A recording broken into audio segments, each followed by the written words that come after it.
Olá, tudo bem com vocês?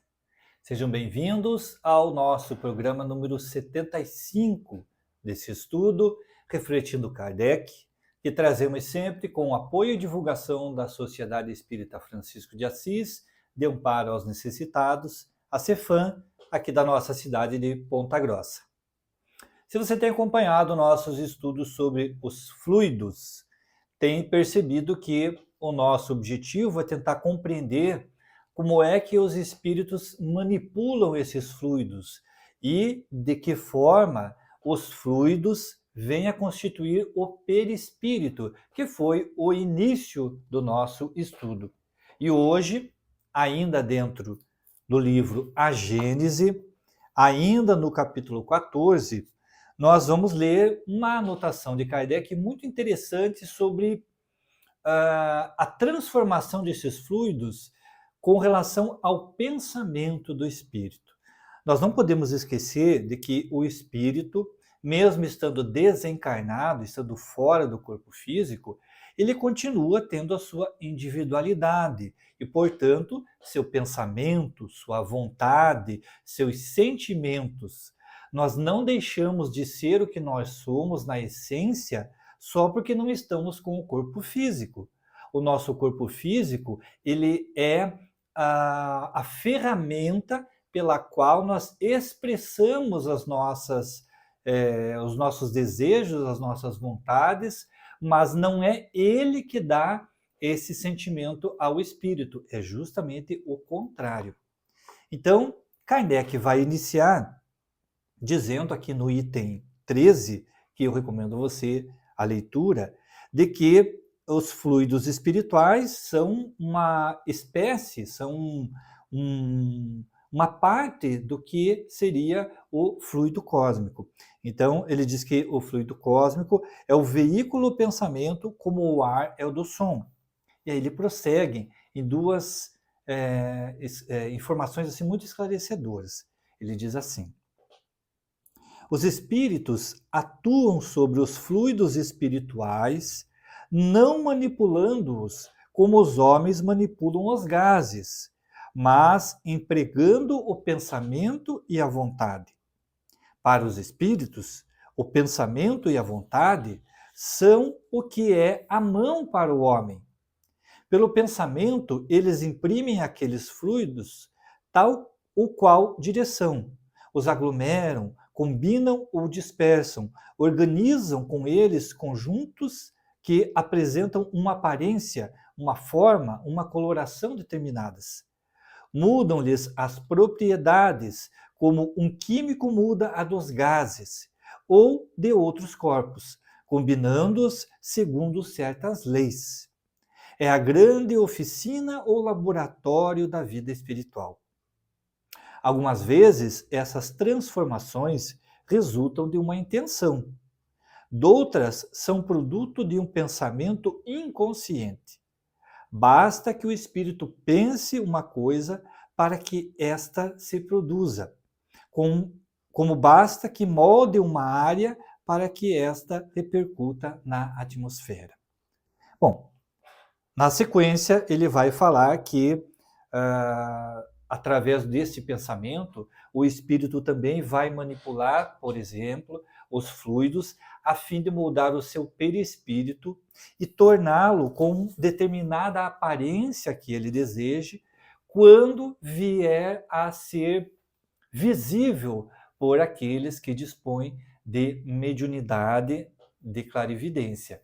Diz também que esta transformação ela vai se dar por conta do pensamento. Mas agora vamos tentar entender. Eu disse há alguns dias que esse estudo dos fluidos nos permitiria compreender um pouco, pelo menos, daquilo que nós encontramos em obras ditadas pelos espíritos pós-Kardec, através da psicografia de Chico Xavier, por exemplo, e que descrevem esse mundo espiritual e descrevem algumas regiões que são similares ao que nós temos aqui na Terra. Regiões de sofrimento, regiões sombrias, escuras. Por outro lado, descrevem também esses espíritos regiões muito belas, regiões de uma tranquilidade, de uma paz muito desejável à nossa condição ainda humana.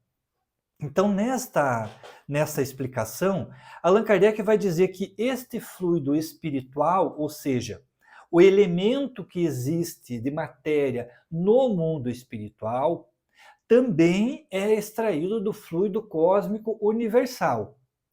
Então, o que nós utilizamos para transformar a nossa matéria aqui na Terra, aqui enquanto encarnados, por exemplo, a matéria que deu origem a este livro é uma transformação desse fluido cósmico, forma moléculas e vem a dar a origem a este livro. No mundo espiritual, este mesmo fluido cósmico também é manipulado pelos espíritos, não da maneira que o homem manipula, mas através do pensamento, para também dar forma àquilo que ele deseja. O que é interessante é que Kardec vai dizer que esta transformação do fluido cósmico no mundo espiritual, ela pode ser involuntária. Não que no nosso mundo físico também não possa ser. Imaginemos que, de repente, você, por conta da sua ação, por conta de você atirar, por exemplo, um objeto na natureza, que deveria ter ido para o lixo, deveria ter sido reciclado, você vai impactar na natureza e transformar esse ambiente, mesmo que você não deseje. No mundo espiritual, também os espíritos provocarão certas transformações que eles não desejem. Mas eu penso que aqui, como eu disse há alguns dias, nós encontramos uma explicação mais direta para esses ambientes, por exemplo, ligados ao sofrimento dos espíritos. Então, se o fluido espiritual ele é o meio de transporte, de transformação do pensamento, e ele pode ser transformado involuntariamente, significa que, se um espírito desencarnado está sofrendo, está com o seu pensamento voltado para um momento de tristeza, de rancor, de mágoa, se sentindo culpado por alguma circunstância que ele tenha causado ou que ele tenha sido vítima. Vamos imaginar aqueles casos em que o espírito está tão envolvido nessa energia de vingança, nesta dor da traição, e que ele não enxerga mais nada, o que é comum até na nossa condição de encarnado. A pessoa parece que está fora de si e com um pensamento fixo em determinada circunstância. Se diz Kardec que o pensamento transforma esse fluido cósmico, é possível nós deduzirmos que, se ele está voltado a um pensamento apenas de tristeza, o ambiente espiritual à sua volta, involuntariamente, irá se transformar num ambiente de tristeza. Se ele deseja apenas vingança, sofrimento, se ele se imagina numa condição de escuridão, numa condição de tristeza extrema, o ambiente à sua volta terá esse aspecto. Vamos citar aqui apenas duas passagens em filmes. O primeiro deles não é um filme não espírita, mas que traz muitas informações. Chama-se Amor Além da Vida. Nesse filme, o Robin Williams, nessa condição do seu personagem, ele, através do pensamento, das emoções, do sentimento, ele transforma o ambiente que ele está para um lugar agradável, bonito, ou para um lugar de sofrimento. Outra circunstância, outro exemplo, no filme Nosso Lar. André Luiz, quando retorna para visitar sua família e encontra lá a esposa com um novo casamento, ele se deixa levar pela tristeza, pela mágoa, pelo rancor de ver aquela situação. O ambiente em que ele está, totalmente elevado, tranquilo e de paz, começa a se transformar num ambiente pesado, o levando novamente àquela circunstância do chamado umbral. Então, o umbral nada mais é do que o reflexo ou a manifestação material, embora no mundo espiritual, do sentimento daqueles que ali se encontram. Então, não significa que, como já dissemos há algum tempo, estas regiões de sofrimento sejam locais específicos. aqui é um umbral. Não, cada espírito contribui para essa circunstância. Imaginemos nós, nos reunimos um grupo para estudar a doutrina, falar de Jesus, falar do Evangelho, estamos todos alegres, felizes, parece que aquele ambiente se ilumina. Se nós nos reunimos, por outro lado, para falar de nossas decepções, de tristeza, de mágoa, de desejo de vingança, aquilo toma conta do ambiente. Quando isso ocorre no mundo espiritual, além desta sensação, também visivelmente, vamos dizer assim, se é que se pode dizer em relação ao espírito, mas se torna palpável para ele esta tristeza, esta solidão, esta desilusão, etc. Se você for ler uma outra obra também, como eu disse, né, nós tratamos aqui das obras de Kardec, mas fazendo referência às obras complementares. Ivone do Amaral Pereira, no livro Memórias de um Suicida, ela descreve que esses espíritos suicidas ficam por muito tempo vendo à sua frente repetidamente a cena que levou à sua desencarnação precoce, a cena do suicídio. Então, conforme a maneira com que o espírito tirou a sua vida física, ele fica vendo repetidas vezes aquela cena. Como é que isso acontece? E o espírito que está narrando a história, ele vê a condição de cada um. Então, ele vê aquele que se atirou no mar como se estivesse se afogando constantemente. O outro que suicidou-se com um tiro, por exemplo, está sempre sangrando, e assim por diante. O fato é que esses espíritos, com o seu pensamento, assim como diz Kardec, transformarão esse fluido espiritual e farão com que ele adquira uma forma, se é que assim nós podemos dizer, uma forma e que se torna para ele visível, palpável. Nesses casos, é involuntário. É claro que o espírito não deseja passar por aquele sofrimento, mas ele não consegue sair daquele ciclo mental de desespero, de mágoa, de tristeza, então ele passa a ver aquilo, ele passa a sentir, ele passa a vivenciar aquela situação. Imaginemos então vários espíritos nessa condição, reunidos com pensamento negativo, com pensamento de tristeza, com pensamento de rancor, de ódio, de mágoa, transformam esse ambiente, culpa, né, também, transformam esse ambiente.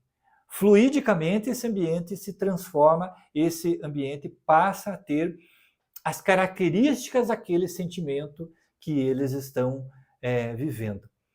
Vale dizer que, enquanto encarnados, isso também acontece. A diferença é que nós, enquanto encarnados, não percebemos com os nossos órgãos físicos, por exemplo, não conseguimos visualizar diretamente, pelo menos a grande maioria de nós, visualizar a energia que está no ambiente e que nós transformamos.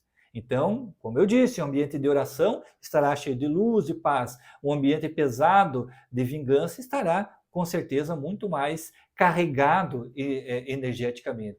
E claro que nós não vemos, mas os espíritos veem. Veja como é interessante a gente compreender, estudar, né, a doutrina, tentar entender mesmo como é que funciona essa vida espiritual. Porque material nós temos, Kardec deixou aqui uma grande gama de informações, de anotações que ele extraiu desse diálogo com os espíritos e que nós precisamos aproveitar para nos esclarecermos, pois esse é o objetivo, um dos objetivos da doutrina espírita. Olha só que interessante.